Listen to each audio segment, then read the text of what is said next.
el Departamento de Educación Preescolar y en coordinación con el Instituto de Desarrollo Profesional Ladislao Gámez del Ministerio de Educación Pública tienen el privilegio de contar con la participación del doctor Carlos Rubio, quien es profesor, extensionista e investigador de literatura infantil y promoción de la lectura de la Universidad de Costa Rica y la Universidad Nacional. Además, miembro numerario de la Academia Costarricense de la Lengua, quien desarrollará el tema Primera Infancia y Promoción de la Lectura, con el propósito de compartir estrategias de mediación que enriquezcan la práctica pedagógica de las docentes del país.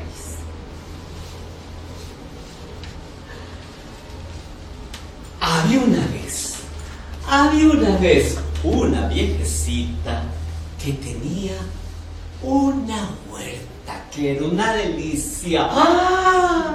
Mis papayas, miren mis papayas, qué delicia, anaranjaditas. ¡Ah! Las sandías, verdes por fuera, rojas, esponjosas por dentro, y mis chayotes, esos chayotes como para hacerlos en sopa. Pero resulta que en una mañana la viejecita se asoma a su huerta y ¿qué pasó aquí? Miren mis sandías, si están todas majadas, y mis papayas, ¡crac, crac, crac, crac!, mordisqueadas. ¡Ay, qué injusticia! Mis chayotes, todos pap, en el suelo. Yo voy a buscar la manera de darme cuenta quién me está haciendo estas diabluras. Y la viejecita se fue para el mercado y se compró una pelota de cera negra, y con la cera hizo un muñeco que lo plantó en medio de la huerta, y aquel muñeco era pegajoso. Si alguien le ponía un dedo encima, no había manera de soltarse de ahí. La viejecita se fue a dormir y dejó al muñeco vigilante plantado a ver qué le reparaba. Y el que llegó a eso la madrugada fue ni más ni menos que el bandido de Tío Conejo. ¡Ajá! ¿Con qué te dejaron cuidando la huerta? Pues vamos a ver cuál de los dos es más fuerte, dijo Tío Conejo, pensando que el muñeco, pues, era un vigilante, y se plantó para pegarle un moquetazo. Pero claro, Tío Conejo se quedó pegado. Pero soltame, hombre, soltame, caramba, soltame, no vine a bailar con vos. Te voy a pegar otro moquetazo, y este sí que te va a doler. Y Tío Conejo se plantó para pegarle el moquetazo y se quedó pegado.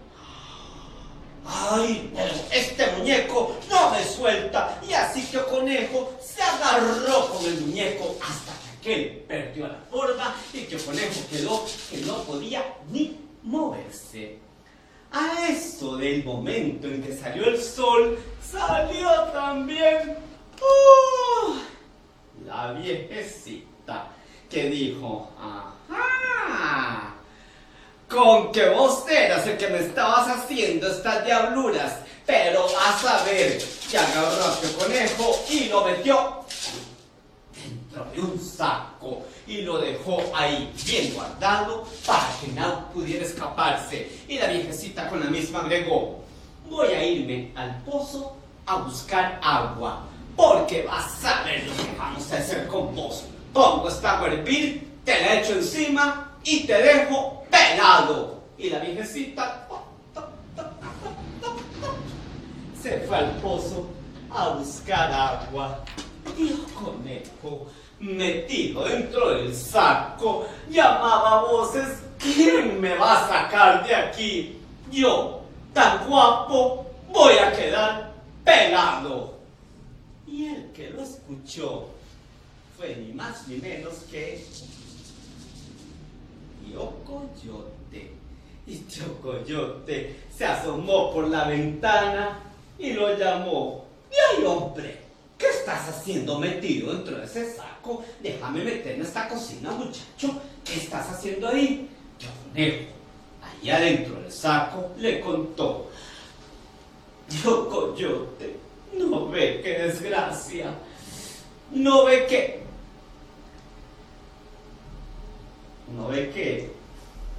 me van a casar con la hija del rey?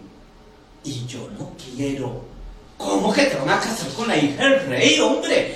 Vea, ten oreja para acá. Vea. Es que al rey se le metió que yo me casara con su hija. Y como yo quiero morirme soltero, porque dicen que el bueno solo bien se lame, pues de ahí me van a casar metido dentro de este saco. Muchacho más tonto, qué guapa debe ser la hija del rey. Ya, Tío Coyote, arrime más la oreja. Ya, sáqueme de aquí, de este saco. Se mete usted y lo casan a usted con la hija del rey. Yo, casado con la hija del rey.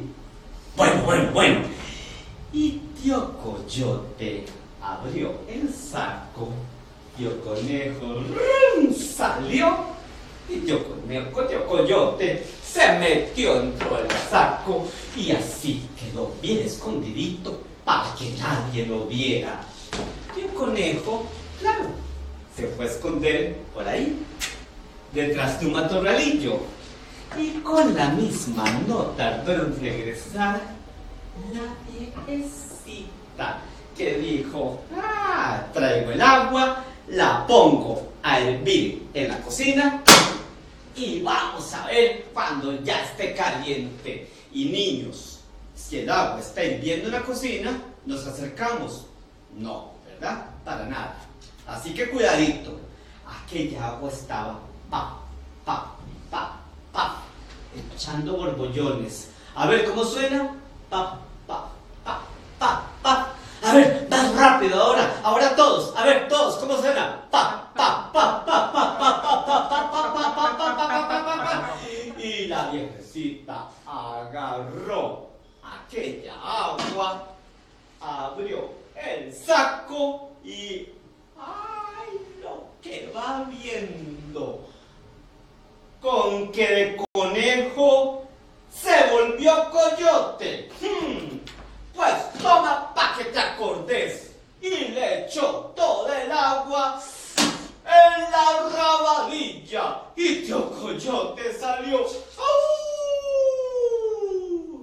con la cola echando chispas. Y Tío Conejo, detrás del matorralillo, le gritó: adiós, Tío Coyote, culo quemado por amigo de ser casado. Carmen Lira, cuentos de mi tía Panchita.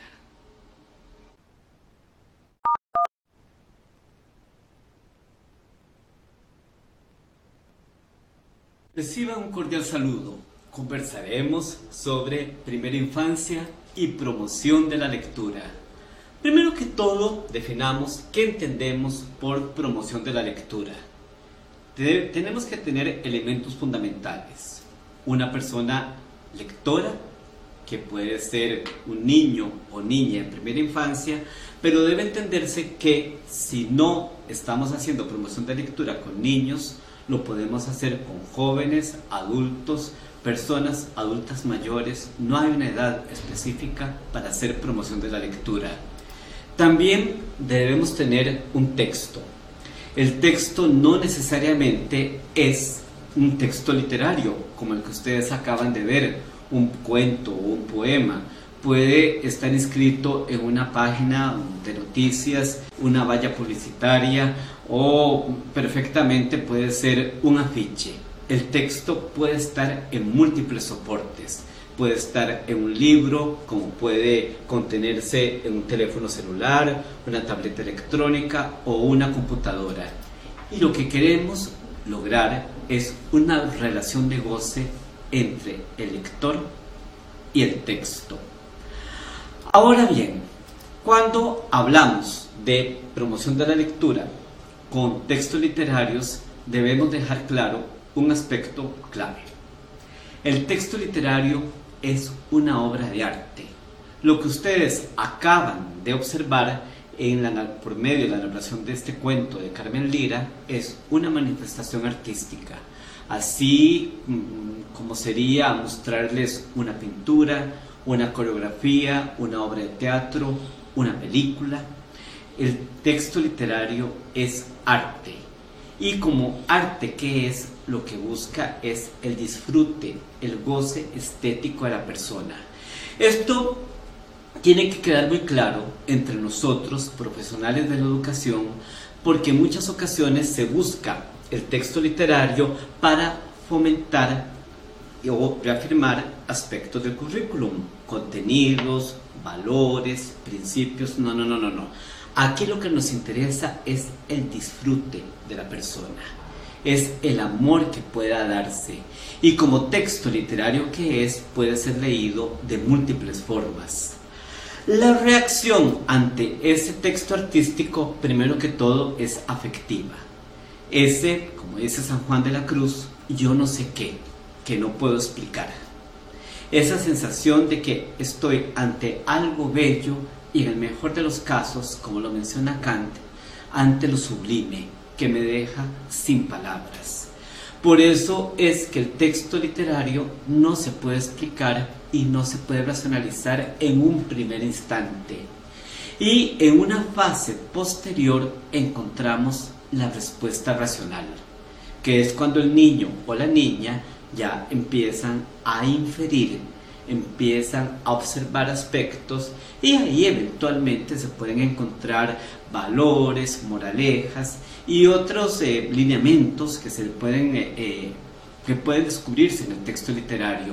Pero cuando estamos hablando de presentar literatura en el contexto de la educación inicial o preescolar, debe prevalecer fundamentalmente la respuesta afectiva, ese amor al arte.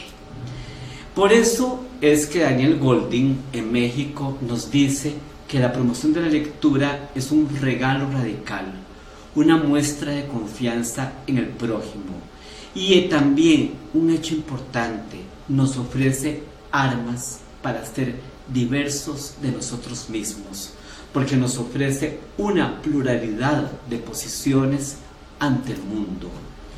Y bueno, cuando hablamos de promoción de la lectura, no estamos mencionando un aspecto nuevo.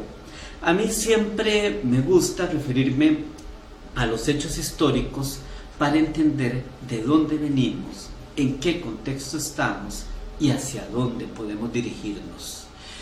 Por ejemplo, encontramos que San Benito de Nursia, nacido en Montecassino, fue un santo muy reconocido por la Iglesia Católica. Cuando tenía 14 años renunció a sus fortunas, a sus títulos de nobleza, y se dedicó a la vida monástica. Y cerca del año 529 fundó erigió un monasterio y dio a conocer su conocido libro Regla. Y por medio de la regla, él establecía que debían los monjes escuchar mientras comían a otro monje que les leía en voz alta. Ya desde acá estamos viendo que el libro es un objeto de transición, de disfrute. ¿Por qué? Porque desde la visión de San Benito de Nursia, Dios se ofrece de dos maneras, como naturaleza o como libro. Asimismo, la condesa Mathilde Artois, esta dama francesa, viajaba en el siglo XIV con cantidad de libros cubiertos con bolsas de cuero, y transportaba la biblioteca de un lado a otro.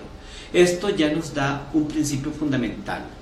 Esto que llamamos en el siglo XX y lo que llevamos del siglo XXI como caja viajera, que es ese transportar los libros de un lugar a otro, que pueden pasar de un aula a otra, que pueden pasar incluso por diferentes puntos de una comunidad.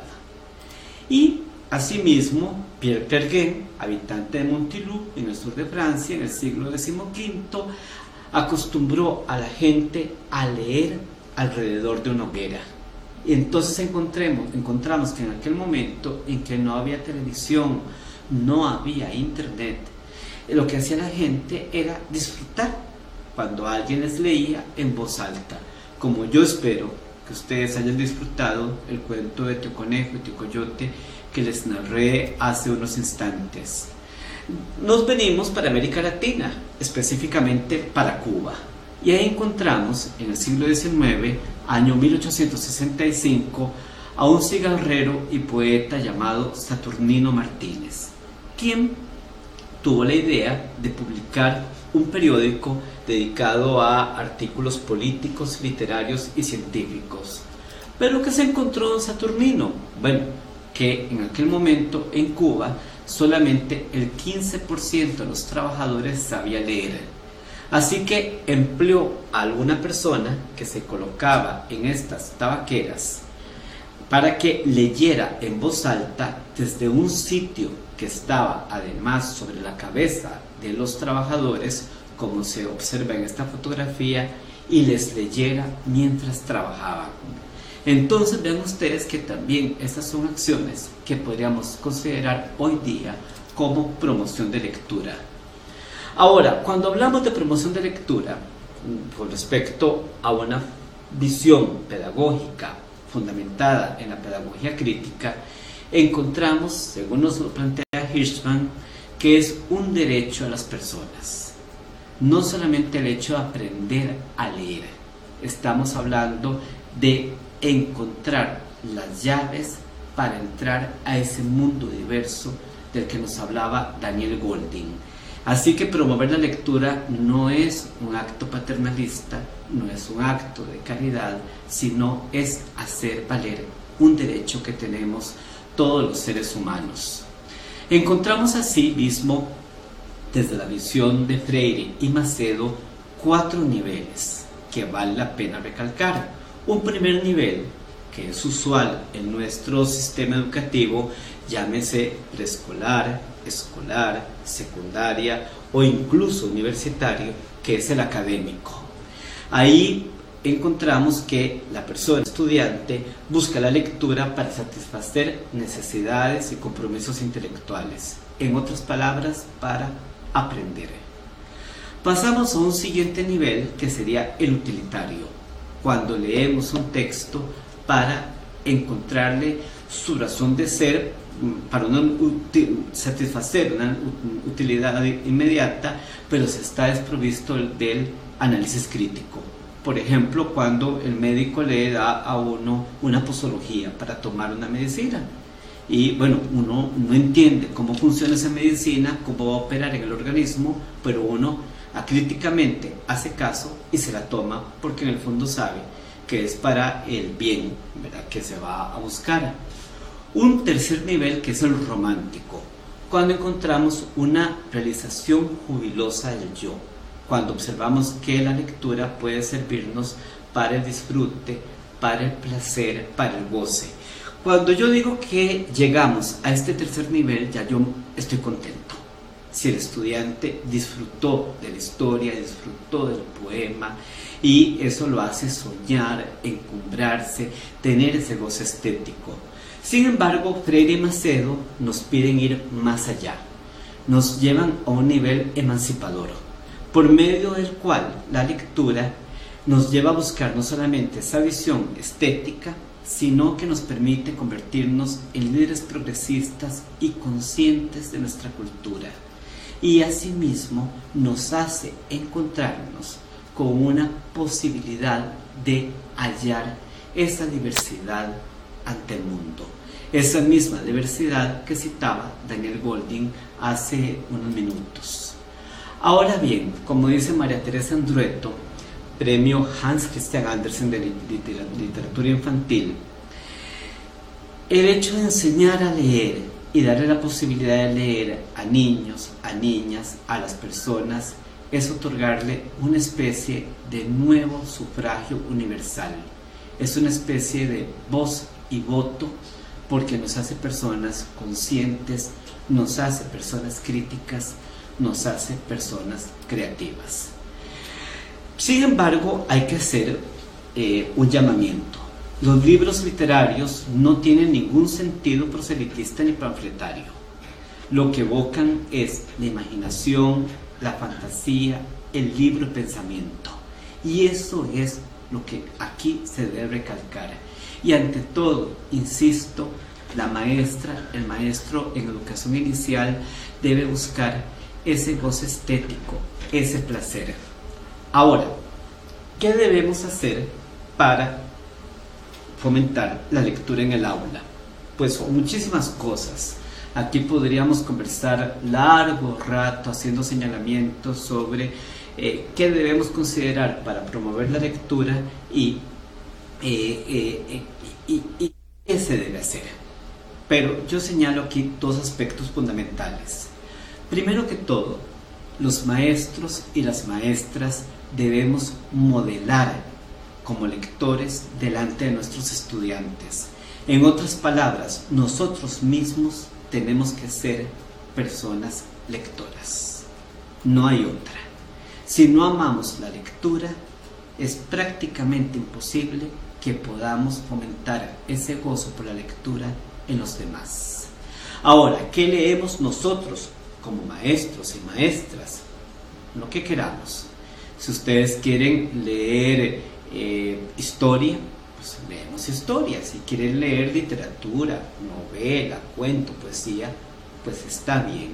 Si quieren leer pedagogía, ya al margen de los estudios que ustedes estén haciendo o que quieran ampliar los estudios que ustedes ya terminaron, lo podemos hacer. Pero si ustedes quieren leer cocina, quieren leer sobre sexualidad, quieren leer sobre belleza, quieren leer sobre lo que está pasando en el mundo en este momento, todo eso es lectura y todo eso es cultura.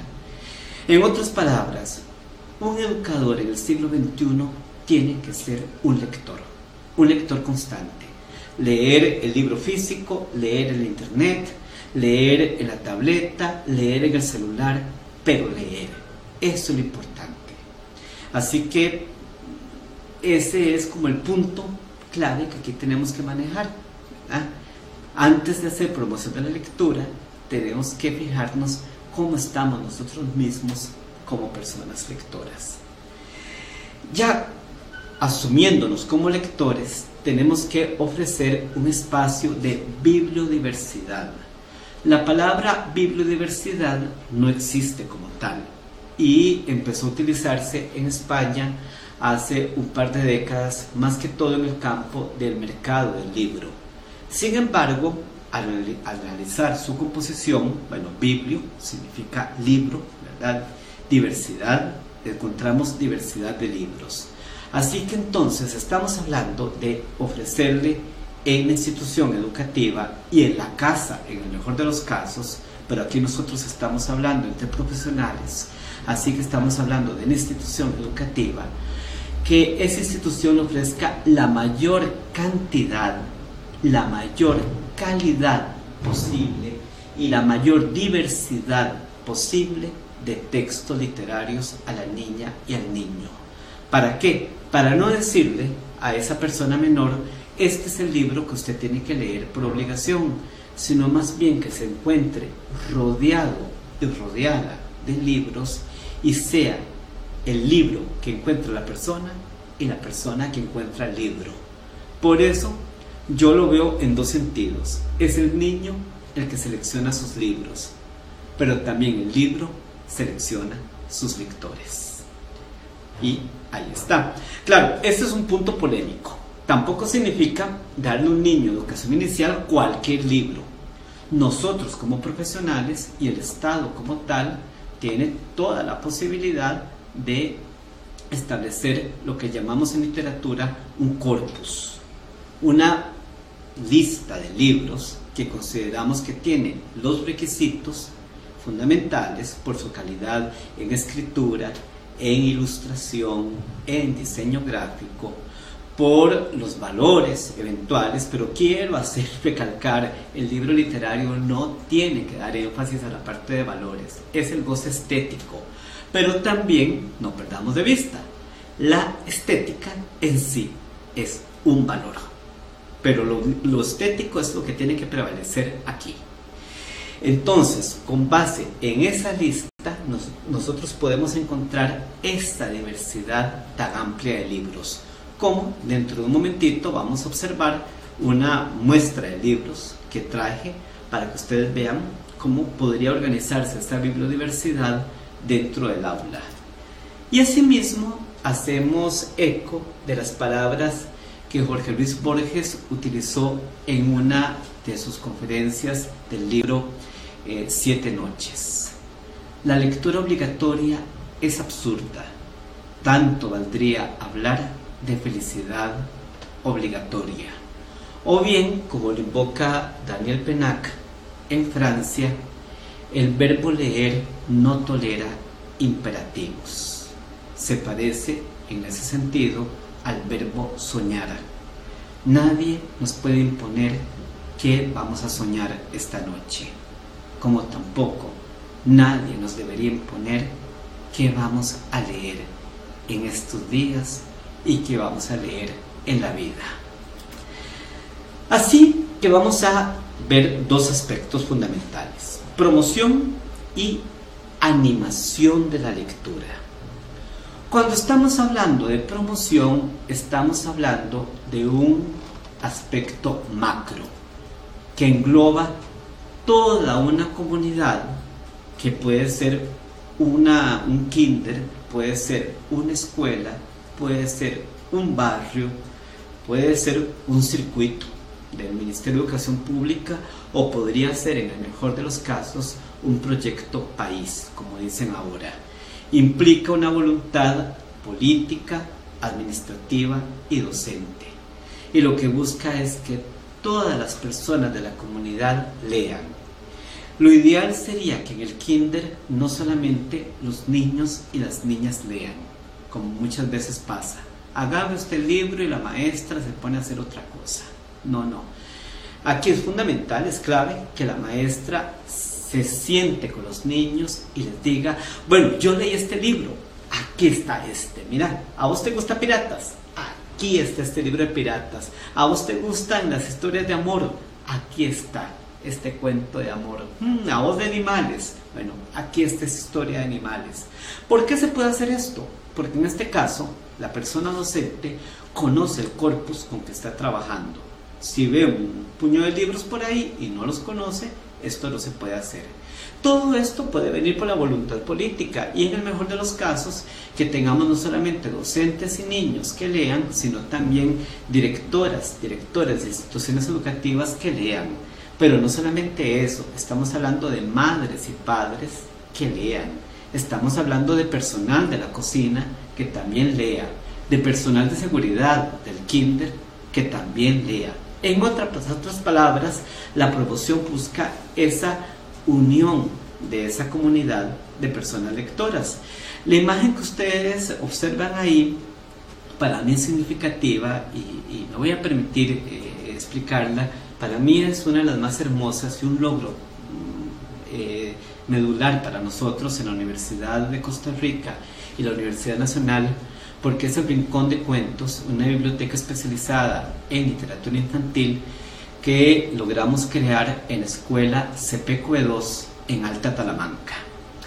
Ahora ese ranchito que ustedes ven ahí, ese Rincón de Cuentos, tiene una malla, porque también esta escuela, al igual que tantas escuelas en el país, tiene que estar protegida y separada del mundo por razones de seguridad. A pesar de que para llegar a este sitio uno tiene que atravesar 25 minutos Panga sobre el río Telire, y como media hora en autobús para llegar hasta ahí. Pero lo que quiero ver es que para poder establecer ahí ese rancho con estos libros, existió una voluntad política de la Universidad de Costa Rica, la Universidad Nacional, el Ministerio de Educación Pública y la Dirección Regional de Solá. Y por supuesto, muy importante señalar aquí, la comunidad. Pero bueno, si no podemos hacer promoción de lectura, yo como hijo de maestra que soy, permíteme que aquí haga introduzca el elemento biográfico, siempre he oído algo: el maestro o la maestra es dueña de lo que hace en su aula. Entonces pasamos al espacio de la animación, que es el aspecto micro.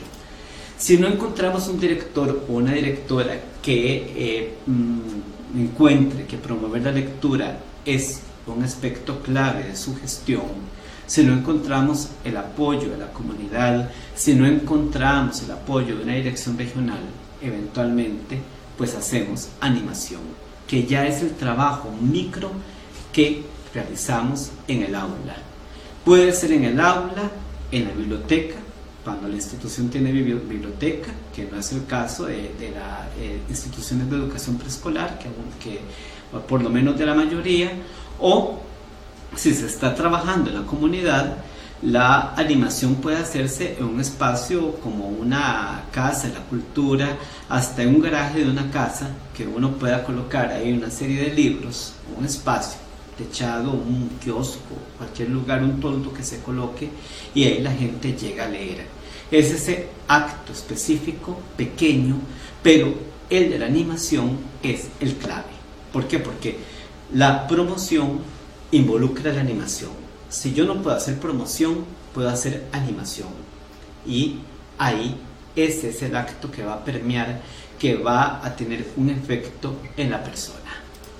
Bien, con mucha atención el año pasado leímos algunos datos que arrojó el Estado de la Educación sobre lo que leen los niños en educación preescolar en el país. Y quiero compartirles a ustedes estos hechos que llaman la atención.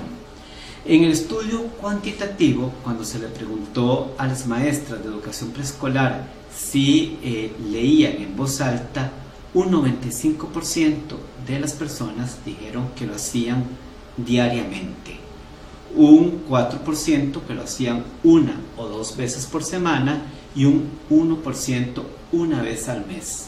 Entonces, al ver estos datos cuantitativos, uno se siente muy contento, porque significaría entonces que estamos fomentando la lectura en una cantidad importante, un 95% de los centros de educación preescolar del país.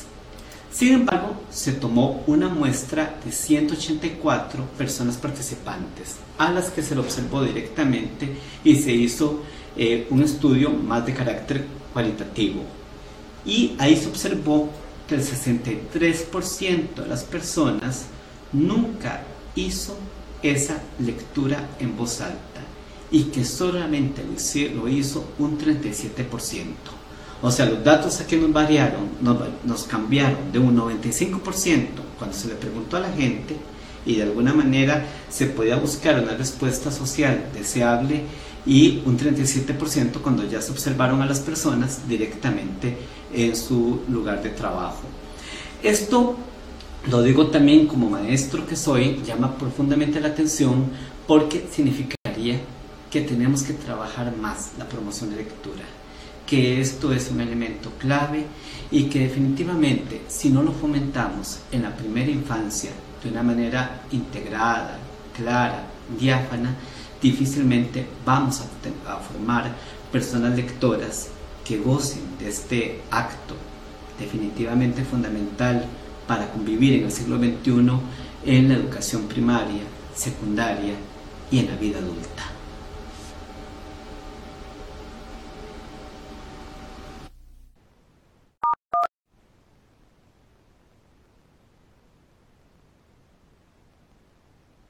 Se preguntarán ustedes qué hacer entonces en el aula ante esta realidad. Pues muchas cosas. Primero que todo, fundamental es tener libros en el aula, libros al alcance de las niñas y los niños. Si bien en este momento los bebés ya están manipulando un celular y tienen acceso a las tecnologías muy diversas desde muy pequeños, el libro físico sigue siendo insustituible. ¿Por qué? Porque este libro yo lo puedo tocar, lo puedo ver, lo puedo leer, y si en algún momento se raya o se destruye, pues se sustituye, no hay otra. Debe entenderse siempre que en la biblioteca de educación inicial el libro va a tener la visión del descarte, no hay otra. Aunque por supuesto con niñas y niños mayores de 3 años ya uno puede empezar a motivarlos para que cuiden el libro, para que pasen las páginas, para que lo disfruten. ¿Cuál libro es clave en este momento? Pues bien, lo que nosotros llamamos el álbum ilustrado. El álbum ilustrado tiene pues unas imágenes que abarcan aproximadamente el 75, el 80% de la ilustración. Existen incluso álbumes ilustrados que carecen absolutamente de texto escrito. Y generalmente lo que hacemos cuando trabajamos el álbum ilustrado es que lo colocamos de esta manera sobre el pecho. Es ideal que todos los días tengamos un libro para contarle a los niños. No solamente inscrito dentro del género del cuento, también es clave en este caso utilizar los libros de poesía y que los niños disfruten de memorizar la poesía. La autora Calvo dice en México que hay que revisar las viejas prácticas. La memorización no es un problema. El memorizar es un disfrute ineludible. ¿Y qué tipo de poesía vamos a utilizar en preescolar? Bueno, pues poesía que dé énfasis al llamado verso de arte menor. Verso con una marcada musicalidad y compuesto por un verso corto, un verso no mayor a 8 sílabas. ¿Para qué? Para que el niño pueda disfrutar de esa musicalidad. Poesía, en el mejor de los casos, lúdica, rítmica, mágica, que no esté motivando a los niños solamente a aprender sobre una efeméride, sobre una fiesta específica, sino poesía, pues, para el mero disfrute y nada más. Eso es lo que buscamos. El colibrí, el príncipe del jardín. Por ti se visten las rosas con su traje carmesí. Colibrí, a todas besas y a todas prometes tu corazón. Rondaflor, pero ellas saben que no te casarás. Picaflor. ¿Sí? Fernando Luján, de Costa Rica, con un poema precioso, y en este caso también noté ver. Este libro, por ejemplo, está ilustrado por don Francisco Amiguetti, y he visto niñas y niños de preescolar que lo disfrutan con toda la magia, todo el ensueño que puede atrapar, a pesar de que sus imágenes tienen solamente 2 colores, el blanco y el negro.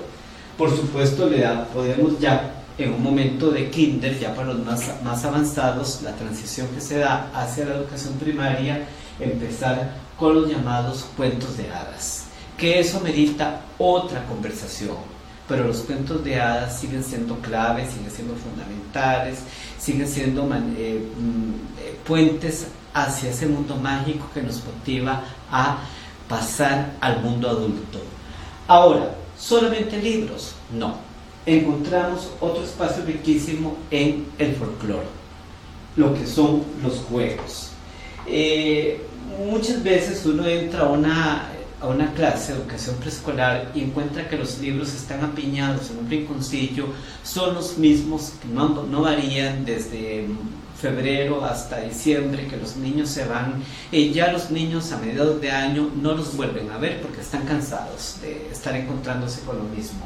Vean, cuando estamos hablando de textos de educación preescolar hay que pensar también en la importancia del folclore, la canción de cuna, la ronda, el trabalenguas, la retahíla, y muy importante que la maestra o el maestro, en la medida de sus posibilidades, participe del juego. Si bien hace unas décadas los niños vivían en espacios más seguros, con menos peligros, y se podían dejar solos en plazas, en parques, en acera, y la gente no los vigilaba tanto, ya ahora no podemos hacer eso.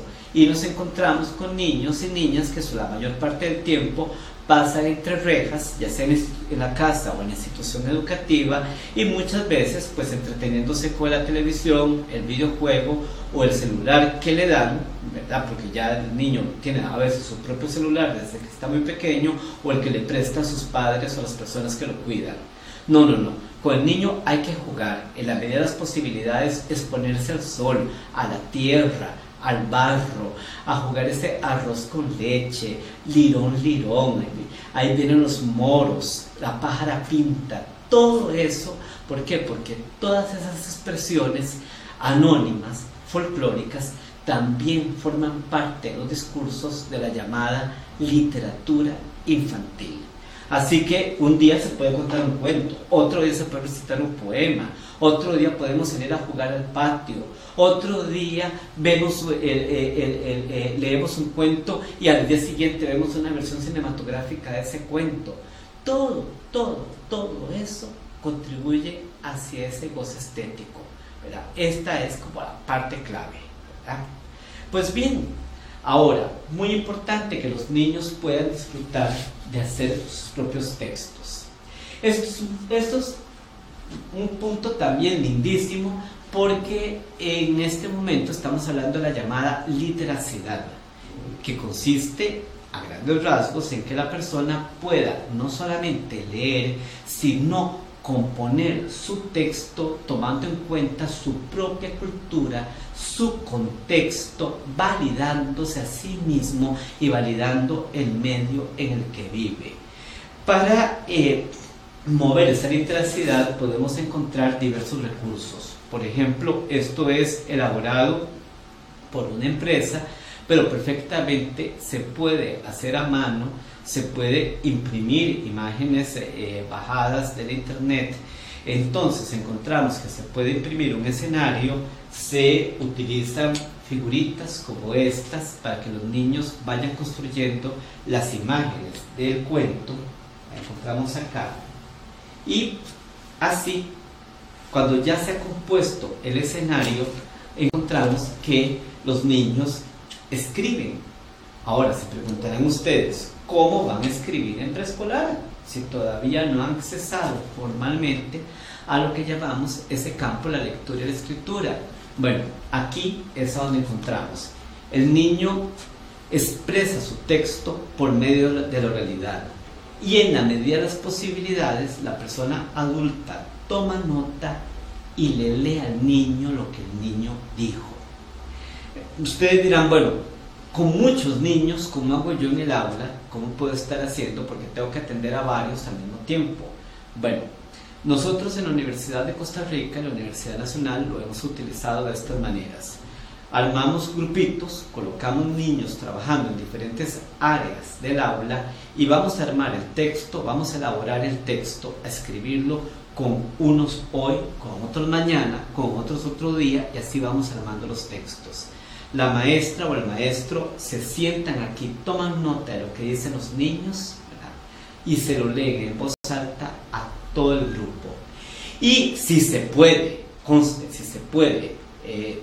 trabajar con una persona asistente, pues en el mejor de los casos, que esa persona asistente tome nota de lo que dicen los niños. En el caso de la educación pública, eso es muy difícil, que la maestra tenga una persona asistente, casi imposible, pero ahí podríamos echar mano en algún momento a alguna mamá, a alguna persona, alguna abuelita, alguna persona jubilada, que en ese momento pueda participar en el aula, explicándole claramente las condiciones de permanencia en la institución para que pueda tomar nota. Entonces, aquí qué es lo importante, vean ustedes, cuando el niño escucha lo que acaba de decir, aunque no estamos en un proceso propiamente dedicado a la lectura y la escritura, encuentra el valor de la escritura, porque empieza a ver cómo eso que yo dije, que me salió de mi imaginación, de mi fantasía, ahora quedó ahí plasmado en ese papel. Y ahora entonces me lo repiten a mí, me lo devuelven, qué lindo. Y eso me motiva a mí también a aprender a leer y a escribir. Podemos utilizar otros recursos. Por ejemplo, tenemos este equipo elaborado por la compañía Lego Education, que es especial para armar historias. Los niños van armando los muñequitos, como los vemos acá. Bueno, a este le faltan las piernas. Vamos a colocar, a buscar.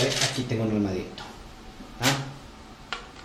Van armando una maqueta, van armando sus casas, sus castillos, su mundo completo.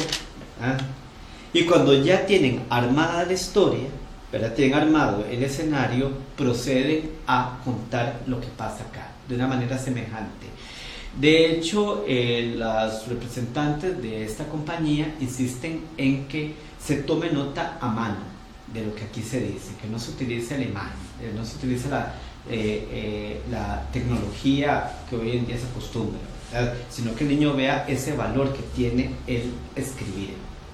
Bien, si no contamos con este recurso, que es un recurso caro, pues perfectamente se pueden utilizar tuquitos, se pueden utilizar cajas de tetrabric pintadas, se pueden utilizar piedras pintadas. Son muchos los recursos para poder armar estos escenarios, estas maquetas. Y pues bueno, son muchos los centros de educación preescolar que tienen estos tuquitos de armar, no necesariamente de una marca específica. Entonces yo veo que es un recurso bastante rico, lo hemos probado en preescolar y a los niños y a las niñas les gusta bastante.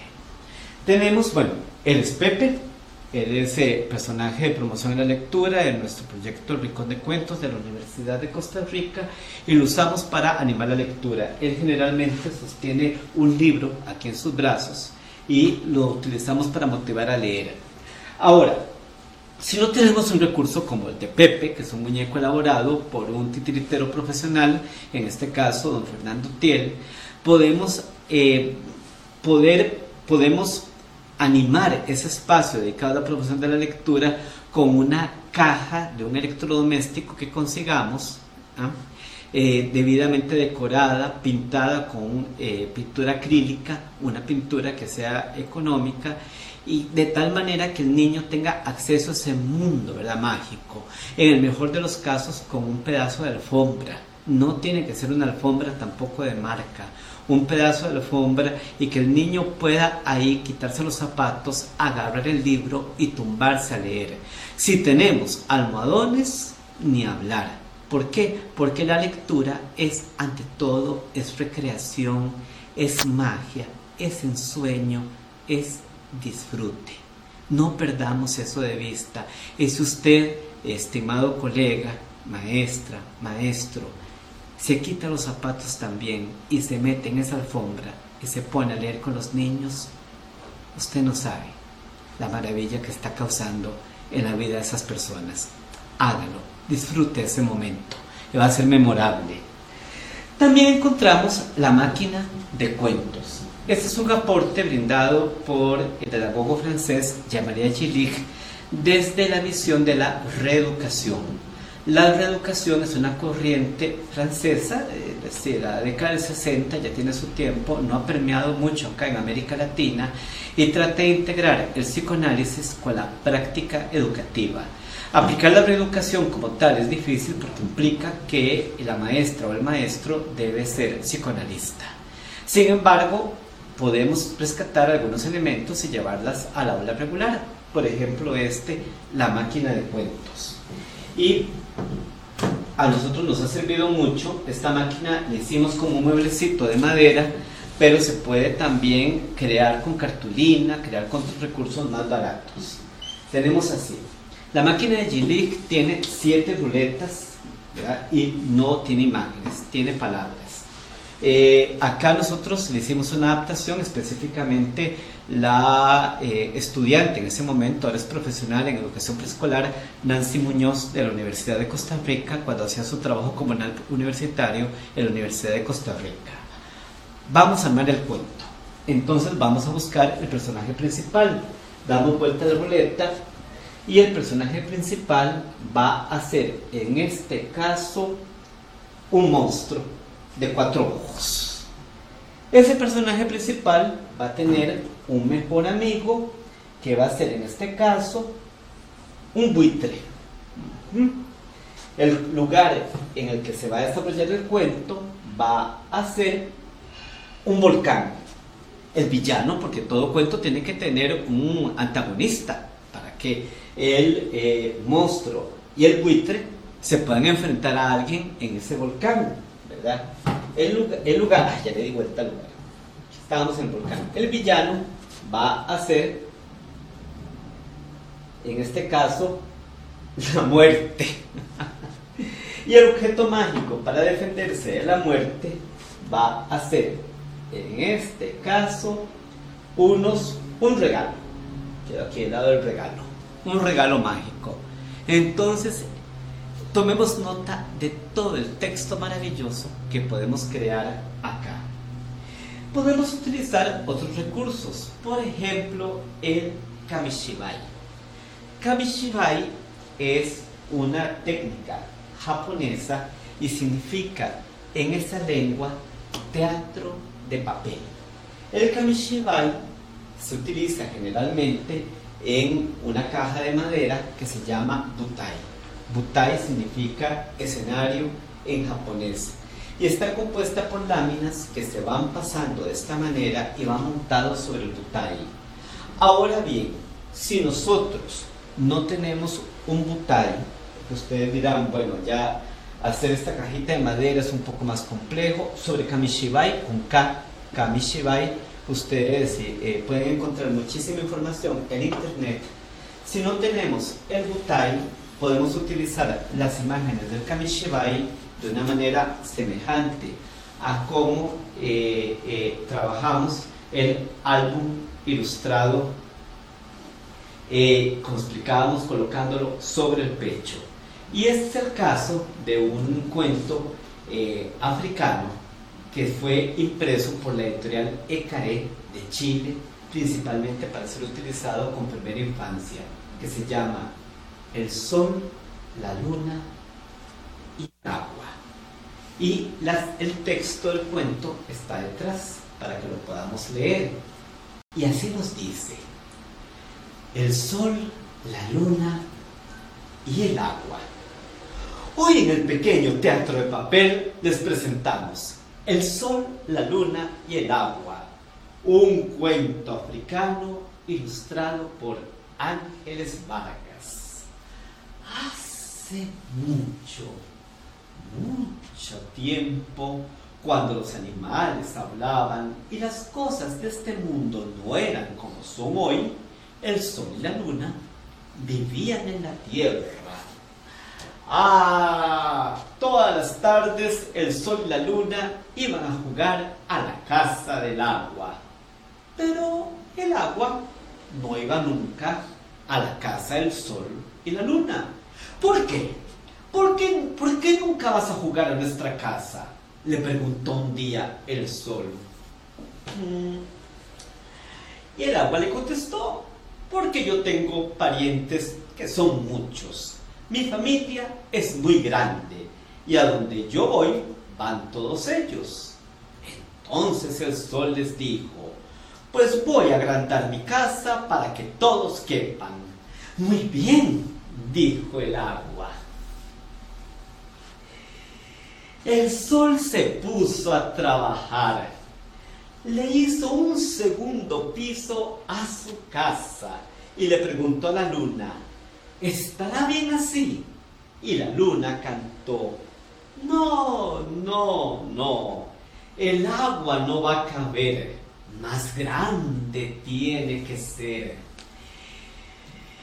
Entonces el sol construyó un tercer piso. ¿Estará bien así? le preguntó a la luna, y la luna le cantó desde abajo, no, no, no, el agua no va a caber, más grande tiene que ser. Y el sol construyó un cuarto piso. Estaba tan cansado que dijo, ya basta, ya es hora de que venga el agua a visitarnos. Al día siguiente llegó el agua y entró al jardín. Desde allí, toc, toc, toc, llamó al sol, ¿puedo entrar? Y el sol le dijo, sí, sí, sí, bienvenida, ¿cómo estás? Puedes pasar, puedes pasar. El agua entonces entró a la casa del sol y llenó el primero y el segundo piso con algas, pequeños peces, tortugas y corvinas. ¿Puedo seguir entrando con mi familia?, preguntó el agua nuevamente. Bueno, por supuesto, dijo el sol, aunque estaba algo sorprendido, y cantó, sí, sí, sí, puedes seguir, es por aquí, es por aquí. Y el agua siguió entrando y llenó todo el tercero y el cuarto piso con grandes peces, ballenas y delfines. Había tanta agua que el sol y la luna tuvieron que subir hasta el techo de la casa. No, no, no, exclamó la luna. ¿Y ahora qué haremos? Tendremos que saltar, contestó el sol. Sí, sí, sí.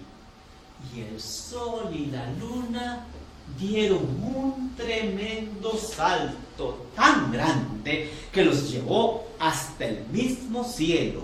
El sol se fue hacia un lado y la luna hacia el otro. Desde entonces, el sol y la luna están allá arriba, en el cielo, y el agua se quedó acá abajo, en la tierra. Pero a veces, cuando cae la tarde, el sol se acuerda de su amiga el agua y baja a verla porque todavía tiene ganas de jugar con ella.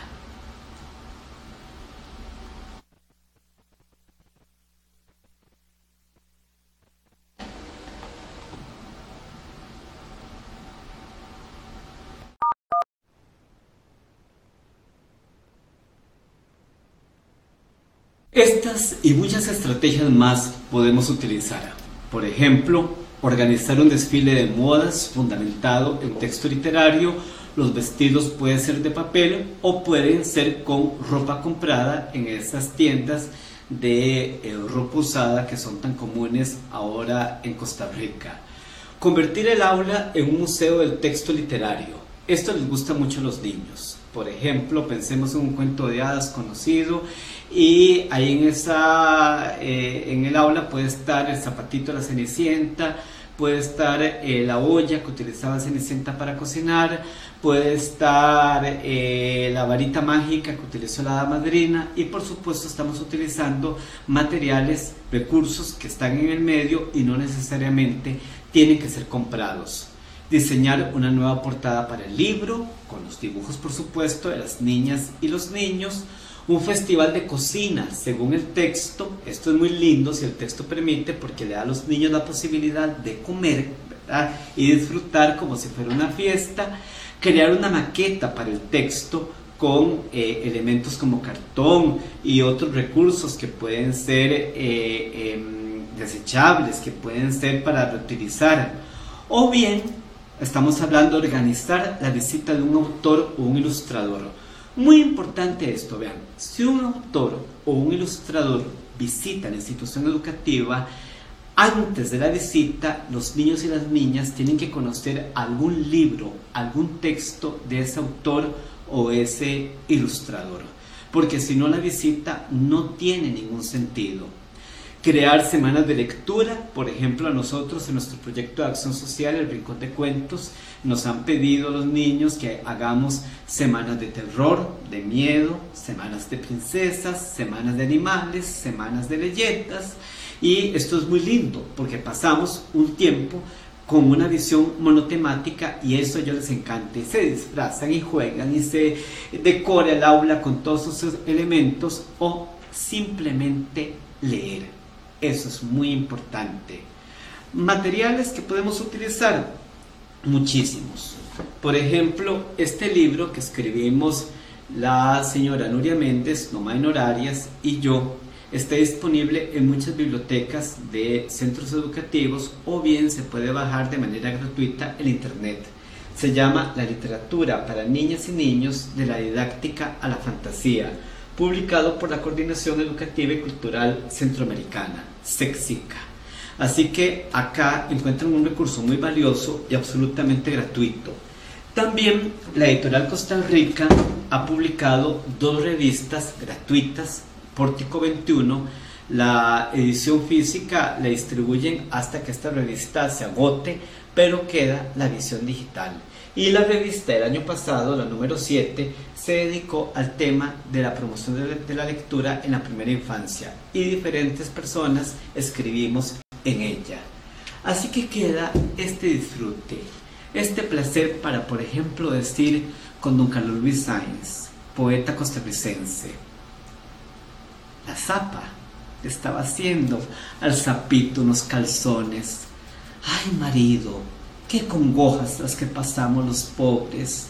Ayer calzones de drill y hoy calzones de gangoche, y eso que te los hago con ojales y botones.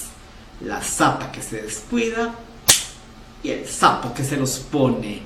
Se fue corriendo el sapito, iba al jardín de las flores a buscar a doña Rosita, por la que muere de amores. Cuando llegó al jardín, Dios santo, cómo se rieron las flores. Los pantalones del sapo, señor, no tenían botones. Muchísimas gracias. Que pasen muy bien todos.